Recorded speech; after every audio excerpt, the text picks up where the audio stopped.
Ladies and gentlemen, welcome to Kinetic Impressions Movie Reviews. I'm Arnie. And I'm Andy. Today we're going to be talking about The Tomorrow War, this random-ass movie that was released by Amazon in the last couple weeks, starring Chris Pratt in a kind of sci-fi action movie that, I got to tell you, I actually enjoyed a lot of this movie. I thought it was really fun. I thought it was really inventive. A lot of the stuff that was in it was actually like you could totally tell was carbon copy of other movies, but it was fun. But it ultimately fell apart to me because the plot was just a little unbelievable. The middle of this movie is really solid. The ending is weird, but ultimately, I really fucking like the character, the creature design. The action was really really good. Also, like there was a lot of practical effects, and you could feel that. Practical effects really make a movie better, and it makes the action feel better. I thought Chris Pratt did a good job. I don't like his character. It's very unbelievable. He's very much like the American hero guy, but like we're living in a time where the American mythos is bullshit. So I just did not. I just couldn't. I couldn't go with him. But ultimately, the way the plot goes, I kind of grew to like his character because also I think that he delivers a really good performance. And I need to check. What is her name? That girl from Chuck who plays the blonde who is the colonel. I don't know, whatever her name is. She fucking killed it. Strahovski? She murdered it. Yes, she absolutely nailed everything she did. Brought really great performance. And then when she leaves the movie is ultimately when I think this kind of thing, it kind of falls apart. But I totally enjoyed my experience. Glad I watched it. But it had some problems. My man, what did you like? Dude, everything you were just saying, like, it hits the nail on the head, right? Like it's a great sci-fi movie, and like it quenches your thirst for things that maybe you wanted in other films to happen. Like there's something about this film that like everything I wanted to see happen in like movies, in like Christopher Nolan movies, like happened for me. Yeah. Like there's just too. I think it's because it was too surreal. Like it was too unbelievably real for these things to happen in those movies. And then those things kind of happened in this movie. And I was like, oh, finally. I see what you're saying. It is definitely a hodgepodge of some like kind of like real heady Christopher Nolan stuff for sure when it comes to the sci-fi and the. I guess it's because the sci-fi, I think it's the sci-fi meets the gory alien thing. And it was like a cool story. Now, like, you know, when we say we always talk about complete stories, that this wasn't a complete story, or the script wasn't that tight, but like there was a lot of the things that make those complete stories and tight scripts in this movie. Yeah. I just feel like they kept going on a little bit too further. I went to my friend after I watched this movie, my coworker, and I told him, I like this movie because I've never gotten to see the first movie that's like the bestseller and the shitty sequel all in one sitting, because that's what I feel like it was. It's like, man, we got one great movie and we also got the shitty sequel that comes out 2 years later that's not worth watching, all in one sitting. And that's where I felt. And like, I think it's exactly that pivotal moment where, like, you know, the actress that you see, like that you were just mentioned, I think her name is Yvonne Strahovski. She's beautiful, wonderful. She plays a wonderful part in this. And like, as soon as she leaves the script, it kind of blows up. Actors in this, the cast is phenomenal. Like, I think even the lesser known actors are incredible. The well-known actors every one of them do a bang up job, like every one of them. And so, dude, I was excited to kind of watch it. I don't regret watching this. I think everybody should kind of watch this because it's free. I mean, if you have Amazon, you should definitely watch it. If you have a subscription, it's like, let's go ahead and watch it. Yeah, it's totally fun. It's really watchable for sure. It definitely falls apart. I think her name is Ivana, leaves the script as well. And, you know, there really is a lot. I also want to say, I think we should do a complete spoiler section for this because I really want to talk about some stuff in depth. And I kind of want to do it as a separate video as well. We'll do this, and then we'll do a separate video. We'll cut this one a little bit, and then we'll do like spoiler talk. I also feel like I really felt like the beginning of the movie was kind of like weak. Like I didn't really get the premise. Like I got the premise, I understood what they were talking for, but I just didn't think it was believable whatsoever, and it was given to you really quickly. But then when we get on the ride and it starts moving, and you start kind of like, and then the world is built out, and the characters are really, really bringing it. I gotta say, I think the script was pretty weak, but I really think the actors fucking brought it for sure, and that I think kind of really held it together until the third act. There's a lot about the actual premise of the movie that I just had a problem with too, right? But I was able to forgive it because the second act is so fucking strong. And I want to bring up the character design and the actual action because those things were done super, super well. Chris McKay is the person who directed this movie, and I think he did a really fantastic job. I think this movie is a perfect example of what a kind of like mediocre script can be made into when met with a really competent director that really helps foster this story to make it make sense. And you can really tell that because the performances are there and also the feel of the movie and the kinetic energy of the movie and the pacing of the movie is there as well. But yeah, the script really kind of falls apart in the beginning and in the end, but it really has a strong middle part that really excites me. And I think really fucking like nails all three things at once: the action, the heart. And I think the reason you bring up Christopher Nolan too, because this movie also has some family dynamics that kind of coincide directly with the sci-fi of it, which is also very Christopher Nolan. In a lot of ways. Yeah, and sure. Dude, the most underutilized character in this whole thing was Betty Gilpin. I was just like, oh my god, gorgeous Betty Gilpin, just sitting there as the wife. And but I'm also glad she was in this big budget movie, which I'm actually pretty certain it was supposed to be in theaters.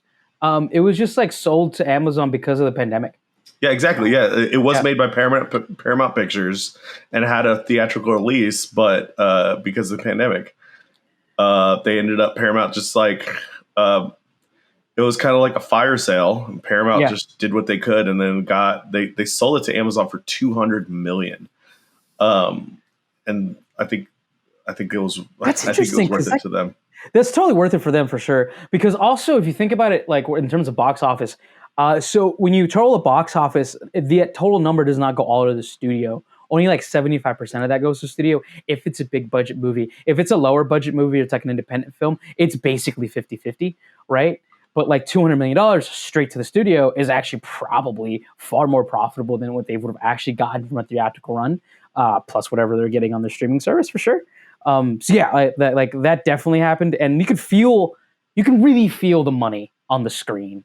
I watched this on my nice TCL. It's just fucking beautiful on there, and like I really like. I keep saying this because I think it's just really cool. Like the action is really like filmed well. It's wide. You can see it. The practical effects really get you in the action as well. Like, there's some dumb things about this plot, though. Like, there's some real dumb shit that happens, especially when they're like running away from the monsters in the middle of the movie. Like, and then like the thing, and then like Christopher Pratt's character is just kind of like all over the place.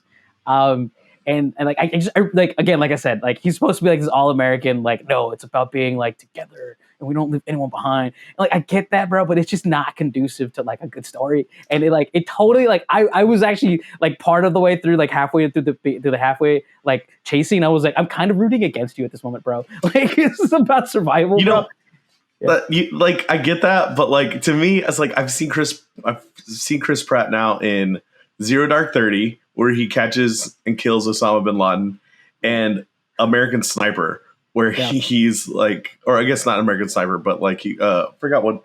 There's another war movie where it was like, so like, and like Guardians. So like, I believe in him too much. yeah. You know what I mean? His mythos is growing, because like there's a moment in this film where he says a line, and it is total fucking great American mythos shit that is just like brought out from the late like 70s all the way to the 90s, and like that just doesn't fly with me anymore. A pretty smile and a fucking optimistic view is just not something I think is like good plot armor. You know what I mean? Like, it's just like, I don't get it. But like when he goes to the future, we all know this from the trailer, but he goes to the future.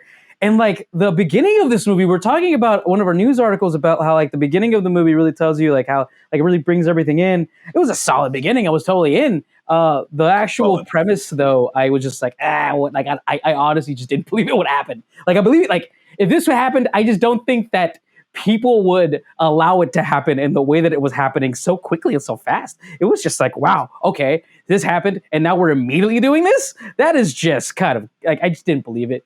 But when he goes to the future and like he meets up with all of the future soldiers and like that storyline goes and happens. Like that felt like a complete fucking like great ending. I was like, this is towards the end of that, I was like, this isn't the best movie, but like I'm really here for it. Like I'm fucking having fun. It's a good time, and I'm fucking here. And then it just kind of it takes a turn, for sure. But yeah, I feel like totally hits it, and then it translates into this other movie. It literally is a sequel. Like you said, you hit it on the head. It is literally the sequel to the movie they were watching, and they could have really could have cut that. And I could have been like, yo, this is like not the smartest, not the best written, but yo, this is fun and really engaging and cool. You know, like Chris Pratt like had a lot to do with producing it, and I think I think this was his first time producing as well. But I just know that like I bet you the theatrical cut, like Paramount's theatrical cut, they would have hired somebody to like cut it very well. And like we got like this is the very extended cut of the movie because this movie was already actually kind of short too. It wasn't that long, was it? It's almost 2 hours. I know it's like right at like 200 minutes, isn't it? Isn't it sitting over 200 minutes? I think it is. Is it? I think it is. I think like there's a solid like movie here. I don't there is a solid movie here. 218. So what I'm thinking is like, okay, so you got a movie that's 218. It's nowhere. Let's like I'm saying like it's nowhere near 3 hours, right? Right. And like you have solid cut if you trim the fat from this movie. So like I think we just watched like a very extended cut that was I like that theory. That was not meant for theaters, but like, and I'm sure there's a lot of executive producers saying, well, this is not really meant for theaters, but for a streaming movie, we can add this, and this. And that's not necessarily like, yeah, we're doing that, but like, it's not a good movie. It's not a better movie if we do that. Like, so, yeah, more isn't exactly better. Yeah. And so I don't know. Sure. We've talked plenty of Chris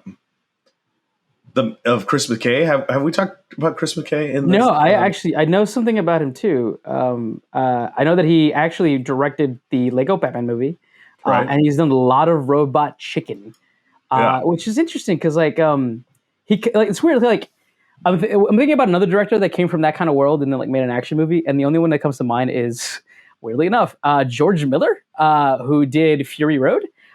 He did the original Mad Max movies for sure, but he also did Happy Feet 1 and 2, and I think he did another like kids movie, and then he did Fury Road. I don't know why that came to mind, but like I kind of felt that when I was watching this movie, and I was like, in my head, I'm just like, maybe it's because like those like one of those movies was shepherded by our Phil Lord and Chris Miller, which are fantastic storytellers. So I think that maybe he got that a little bit of like advice from them, but also he was able to like work with visual effects in a way that he kind of knows the science of them and how to incorporate them in the movie. And I really felt that in this movie. Because like, again, the creature design, the fight sequences and all that, the CG looks really good. The monsters look fucking cool. And they're scary, they're sinister. And you don't get that a lot with a lot of movies, with these kind of movies. It's always like the creatures are there, but they don't have a lot of weight to them. These are fucking cool. Like I like them a lot. But I think that's definitely notable for sure. They definitely comes from like a cartoony but like kitschy background, and he did this fucking like action movie. Like it's crazy, right? It goes to show you what Hollywood will give you if you just like do other things. You know what I mean? Yeah, and I think it's so funny that we were talking about the Yvonne character, and like I don't think she actually shows up on screen until over 30 minutes, over half an hour into the movie. Oh, for sure. We did like a whole. She's not in it. I mean, yeah, she's not in that movie until definitely. She's only there for that second act, right? Like, yeah. Which honestly feels like a solid movie. Which feels like a solid movie for sure. But yeah, she really does bring it together, man. And I applaud her for her performance. She's from the last thing that I remember her from is from Chuck. She played the lead, female role in Chuck for a long time. She was on that show was almost like 4 or 5 seasons, I think. They actually ended it. Good for them. A show that actually had an ending. Thank God. But she like really, really, really brought it here. And like I gotta say, man, like the premise and everything is just it's not very strong, and I think with different performers, this may have fallen flat. A story that they were trying to tell with this kind of sci-fi action backdrop. It's it's not a story that you would think of for it, but it works here really well because the actors really sell it, and I got emotionally engaged for a minute there. I was like, holy shit. And the performances really kind of like crescendo into a really badass action sequence, which is really rare in an action movie. You know what I mean? Like it's really rare to have like a really emotional, like a moment with really emotional stakes, and then that snowball into a really amazing action sequence. That's really something that rarely happens in movies, and that's a you know. Something just noticing like on all this IMDb stuff is like so many of these people are in comedies. These are a lot of comedic actors, aren't they? Like for a not so like comedic movie. Yeah. You know what's funny? There's one other thing about the movie that I really didn't like. There were moments of humor in this movie that are just complete obvious. Let's just let them riff and see what they come up with. Right. And like doesn't fit. It happens so much. Like I'm thinking of a different one, like an Adam McKay movie, where so much of that is improvised, right? Like a lot of it is improvised. A lot of it's like, okay, let them do something. Yeah. And there, there's a scene in that second act. When the second act begins, there are like 4 comedians on your screen, fighting a war, and so much of that is like, all right, like we don't need that comedy right now, and they're like, I'm thinking of people like I can't remember that one lady's name, but there's Sam Richardson. I think that's the guy's name. Like the comedian. There's Chris Pratt. What's up? Was it like his homie that he went in a battle with? Yeah, Charlie, the other science guy. Yeah. Yeah. There's Charlie. There's I think her name's Mary Lynn. Yeah, they're going for 24. Yeah. She was here too. She's a legit comedian. She does stand up. And that's what I'm saying. At some point, we have just comedians out the wazoo. Yeah. And there are moments. Yeah. And the moments are just like, and like some of the funnier moments are like, I love J.K. Simmons, like all of J.K. Simmons' scenes, and I get like he is jacked. He got jacked for this movie. Yeah, did you see that like that the reason why he's jacked in this movie is because I'm reading this thing off of like a small piece, and it was just funny that I just saw it, so like I have it pulled up. Yeah. And he's like, J.K. Simmons as a 16-year-old shocked, much talked about buff old man look in this movie, according to the director Chris McKay, is actually based on Instagram photos of Simmons that went viral in 2016 after his trainer posted them. Yeah. The series of gym shots showed Simmons, a huge shaggy white bearded man wearing a sleeveless muscle shirt, doing intense bicep curls. And like his biceps were bulging, apparently. I remember the picture when it came to the casting of the role of the crazy badass father of Chris Pratt. Like they went with him, and I think that's crazy. Like apparently, like Arnold Schwarzenegger's daughter was commenting on like this. It's like, oh my god, J.K. Simmons is jacked. Like. It's funny, dude. It gives me hope for the future because have you noticed that there are a lot of like in there like getting 50 stars that are starting just to get jacked for no reason. It first started with Dr. Dre. Like he all of a sudden turned 45 and just got jacked, and then fucking Dave Chappelle's doing it now, dude. Dave Chappelle's jacked now too. I don't know if you've noticed that. That's a thing that's happening in Hollywood. And we even talked about Nobody. Oh yeah, Bob Odenkirk. Oh, by the way, he went to the hospital. I was about to say, hopefully he's okay. Yeah, he apparently he's in stable condition. He's fine, but yeah, he actually collapsed. Like during fucking on set. That's crazy, right? Dude. For sure. I think we did it, man. We definitely talked about this movie in depth. Just final thoughts. I think we should both, just say how we feel one more time. I think this is an enjoyable movie It kind of falls apart in the beginning and the end, but honestly, ultimately enjoyable because the craftsmanship of the directing and the sequences and the acting is actually pretty good. The story just kind of falls flat, but totally, for sure, worth a watch. Yeah, I mean, I totally think it was worth a watch. I think it's worth a watch just because of the slow first act and the amazing second act. The third act, in my opinion, just gives you all the answers you wanted that we didn't necessarily need. Like all the answers that were like you kind of sit there at the end of a movie and are like, what the fuck was that? Yeah. You get answered at the third act, and I'm like, it was just like its shitty sequel once again. And so I don't know. Yeah. I think it was worth it. Like I kind of look forward to seeing if they ever do anything else with it, which I doubt they will. But Chris Pratt is I thought Chris Pratt was like a good all-American homeboy, and a lot of good comedians in this, and like they make fantastic actors. So like this is a good one to watch. For sure. Ladies and gentlemen, we're at Kinetic Impressions. Please like, comment, subscribe. What did you think about this movie? And if there are any other movies you want us to watch and review, please let us know. Drew, what do we tell the fine people of the internet? Go watch a fucking movie. Do that thing. All right. Let's use the spoiler talk. Ladies and gentlemen, this is spoiler talk for The Tomorrow War. Okay, so the last half of this movie turns into an alien movie so fucking hard. It is apparent. It is a gross.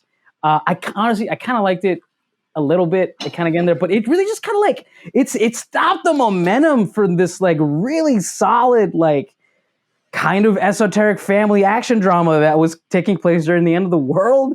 And I really like the way that ended with the world like being destroyed and she going like, "We can't save us," and like he just goes in the future. But then it just like turns into this like, why isn't the government like actually helping you? You got the serum from the future, like it's in your hands to stop this, but nobody wants to help you. How the fuck did nobody talk to each other from the future and the past and talk about the Colonel's plan? Like wasn't her plan the whole time? Are they not talking to each other? Also, is it not a paradox that they're the young people from the future are here? Because eventually they're going to be born at some point. It's just a lot to digest. I even like the time where like Sam Richardson like kind of looks over to Chris Pratt and he's like, I mean, you know why we're all this age, right? Like he's like, and he kind of like spits out a point of this movie that like people wouldn't necessarily understand, which is, okay, we're getting sent to the future where most likely we don't exist anymore. Right. And like, that's the age range. Like that's the age range for this futuristic war draft. Because like we can't send young people there because there's a chance that they might see themselves. Yeah. And I was like, that's insane. Like that's cool in itself. Like that is a cool fact in itself.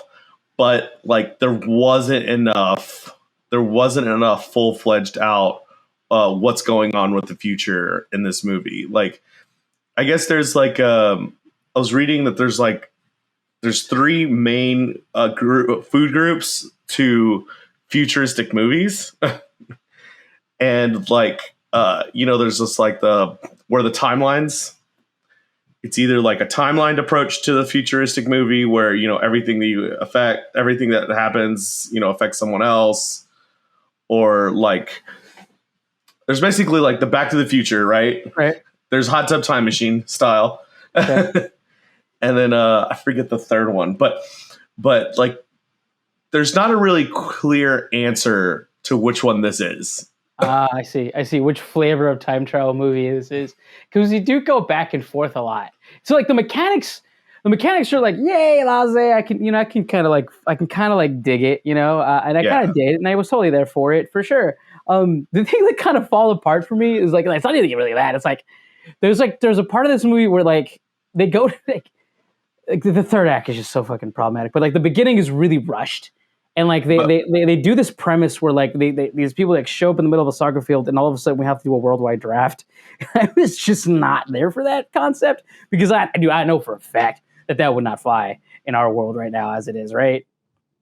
And it was just like, ham-fisted to us, and then all of a sudden, future time, like a couple years later, oh, we're all in it, right? And like drafts happening, fucking world's unresty. it's funny how this movie kind of played it as an allegory for the time that we're living in, but it didn't really answer that at all. But it also was living in kind of an allegory of like the world we were living in at the moment. Fucking, even though like the vaccines were referenced, fucking riots were referenced. It's just, that was weird. But like I really like didn't believe that, but like, and then the family dynamic that kind of filtered out the whole movie was good, and that was probably the strongest thing to me throughout the whole thing. Wait, real quick, yeah. real quick before you go into family dynamic, because I just wanted to finish my this thought, because I have better explanations of it. So it's like the fixed timeline. What you change in the past does not really matter, all right? Or the dynamic timeline. Any change in the past will drastically affect and modify the present, or parallel timelines. Any changes in your past will create the alternative timelines. That's like what I was talking about. Like there is no definitive one that we choose. There's too much of a mix between the two. Yeah. And I think this is about to tie into exactly what you're about to say. So that's why I wanted to say it, is because like we don't commit to one of those yet, ever.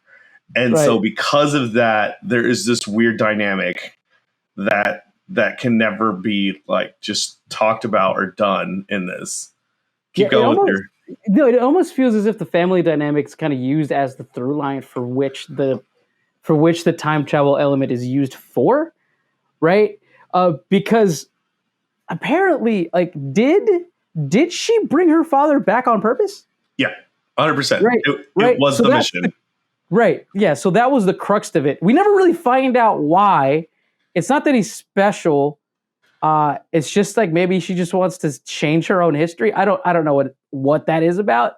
I didn't get that, but the family dynamic that kind of fueled the whole plot of the movie through the end of the second act was really strong, and I really kind of was there for it, because it's the purest form of our surrogate being in the movie, right? We don't really like know what it's like to be in a battle for the future of humanity, but we all have families, and that's easy thing. Well, I think this is a way to put the things, and I'm just going to say it, the things that make Interstellar good in front of more warm bodies on on a streaming platform. Like the things that made the movie Interstellar good, which were emotions, going time travel, sci-fi, and the family aspect of it. You now add this crazy cool gory alien movie in with that. And you add to, in my opinion, instead of great Academy Award winning actors, you add more fun loving, approachable actors into it. Yeah. And they were hoping they would get a home run. And this is a close home run. This is not, I don't think this is a bad, when you think about it like that, Arnie, like think about what I just said. The family dynamic is the strongest thing in this movie. Right. But when you think about what I just said, like if you think about that Interstellar moment where, the only thing that could have happened is the dad can solve the daughter's problem, but he has to do it in a place that only, he can only do it if he comes back around, basically comes back to the future in a sense, which is like the cool thing about it. And like, I love that concept. I love that concept when I could wrap my head around it. Right. Yeah, you're right, and that everything that makes this movie stupid is getting to that point. Is the aliens landing in Qatar, the most watched event, the World Cup, the most watched event of that year, or sporting event of that year, and it's the championship on the game. Planet for sure. Yeah, and so like that happens, and we're immediately going into the draft, and it's just like that, right?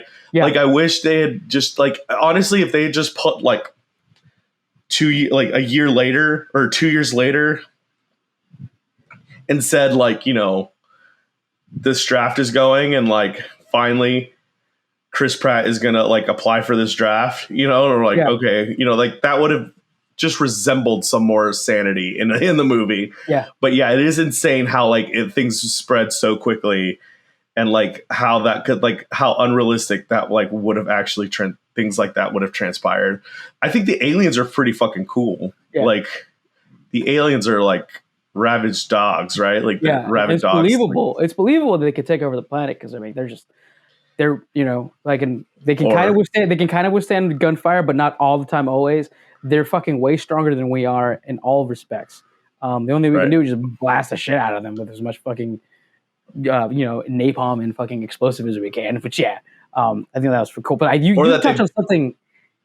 I was gonna say you touched on something that I really like to hear. Like you said earlier, like the beginning of this movie is ham-fisted, and then we go into this thing, and then the ending is weird. What they should have done is they should have just scrapped the ending of this movie, the last 40 minutes, and put more 40 minutes into the beginning of the movie to kind of flush that out, and then give us that nice fucking second, that third act. Would you have liked it if you didn't know where the aliens came from, or I'm just wondering, like, because that is something that you get in this movie. It was nicely wrapped in that last. I mean, if you think about it, that last, like, it's not great.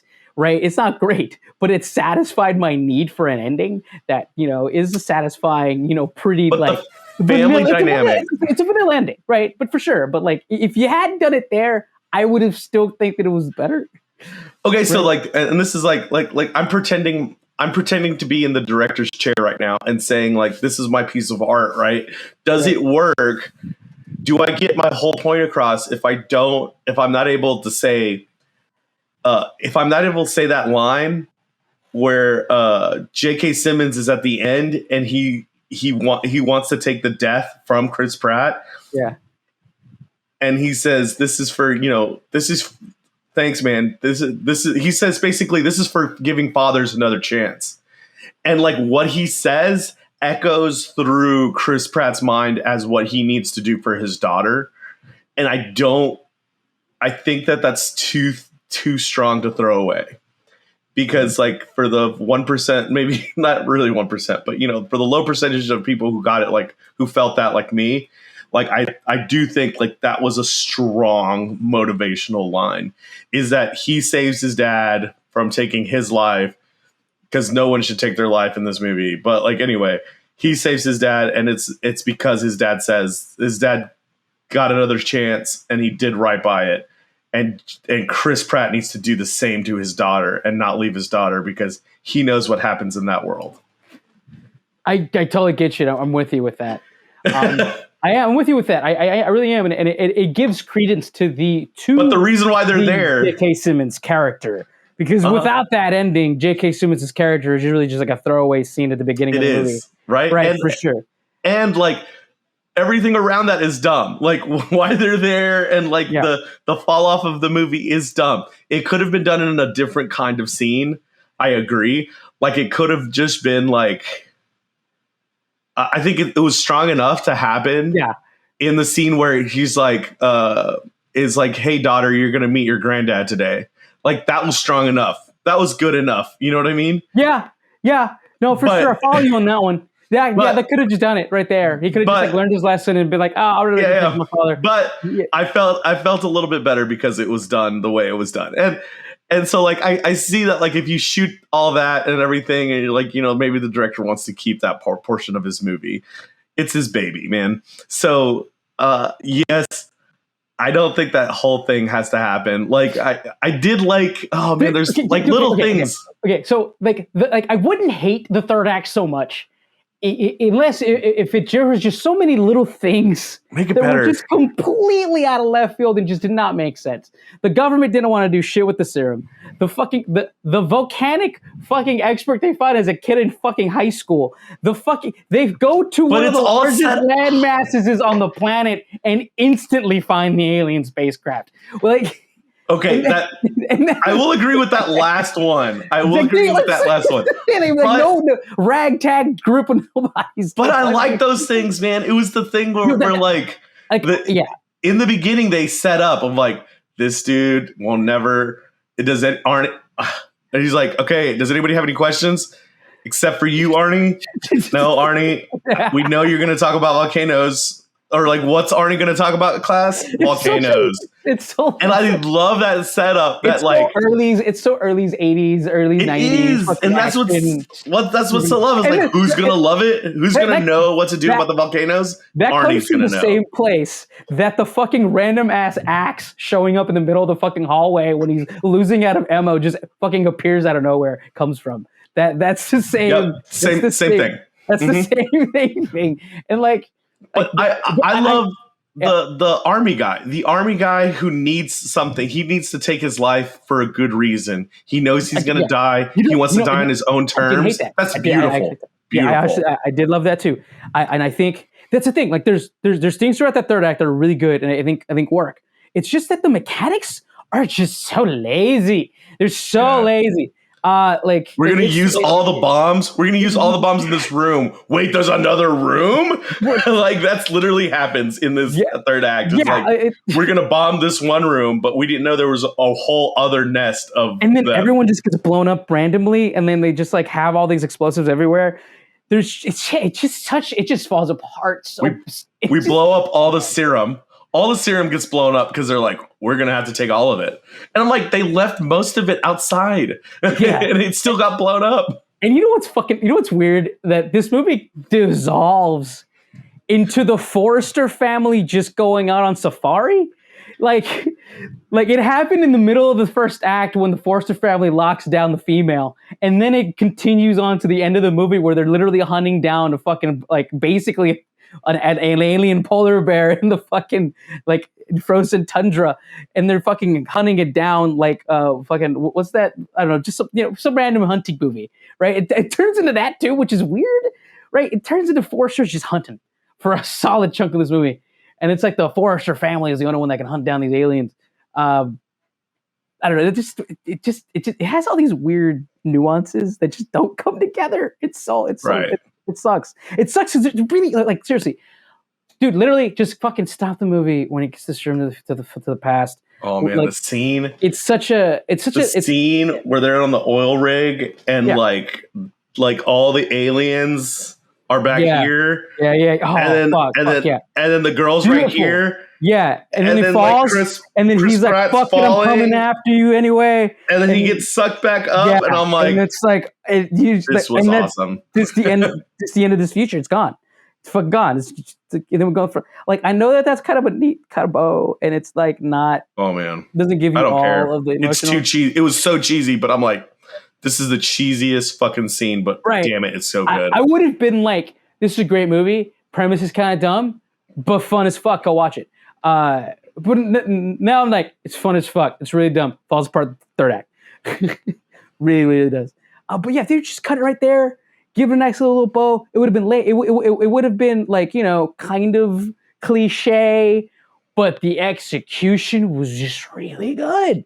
It was a cliche outcome and in a movie that was kind of weird logic, but really good acting. And it just does, dude. It just nails it. The execution in that fucking ending of the second act is fucking dope. That scene is probably some of the best sci-fi shit I've seen in a lot of movies. It kind of brought me back to the character design and with the creature design and everything. Because the money is all over, and that fucking specific scene is beautiful. Like, you could frame that exact still somewhere to really watch that. Yeah, man, I think we did it. I don't think there's anything else we can talk about spoiler wise. I mean, the father daughter dynamic was, at first I was like, okay, I get it. This is kind of weird, but it's cool. And then they just kind of like, I think they probably had a rehearsal and started getting a little bit more, they actually like got the chemistry rolling towards the end of the act. And it was believable as fuck too. I love the sci-fi aspect of the third act because it kind of like, it feels like a lived in world.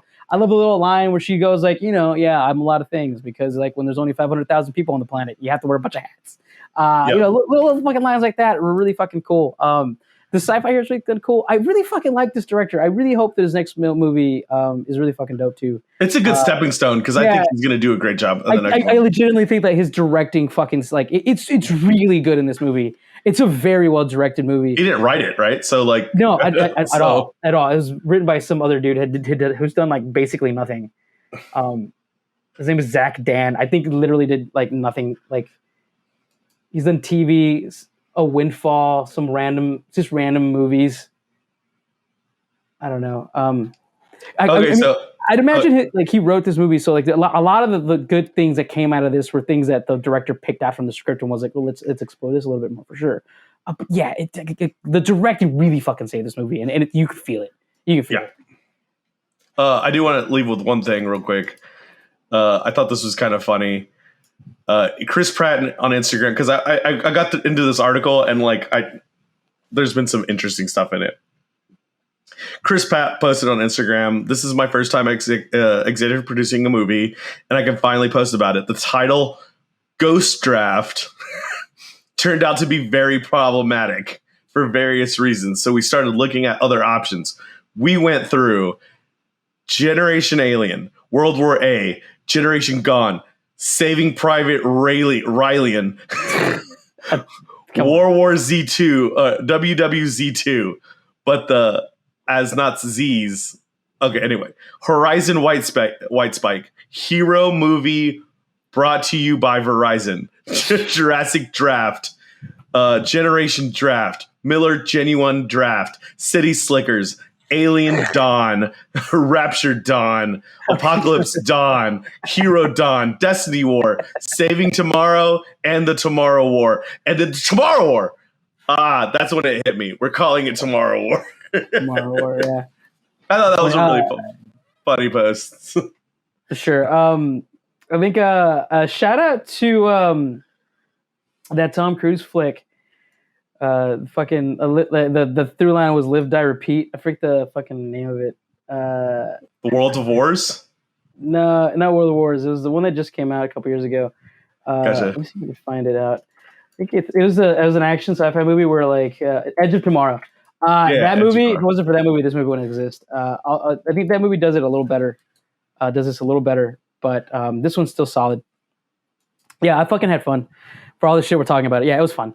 Yeah, it was good. It was fucking good. I enjoyed it. It was good. I enjoyed it. It was good. It was worth a watch for sure. I'm really excited for this director. I fucking think. I hope. Oh man, I always get excited about directors because like we just really haven't had a fucking like a director really fucking like be consistent in a long time. And I really want some consistency in my directors when it comes to action sci-fi flicks because they're just like all over the place right now. But yeah, Clark Gray. I think his name is. Clark Gray, yeah, Chris McKay, not even fucking close to Clark Gray. Chris McKay, please keep making shit. I think you're cool. Please, hopefully you make a badass movie in a couple years and we'll fucking get to watch and review it and shit. Sweet. I think we did it, man. This is spoiler talks for the Tomorrow War. Ultimately an enjoyable movie for sure. Please like, comment, subscribe.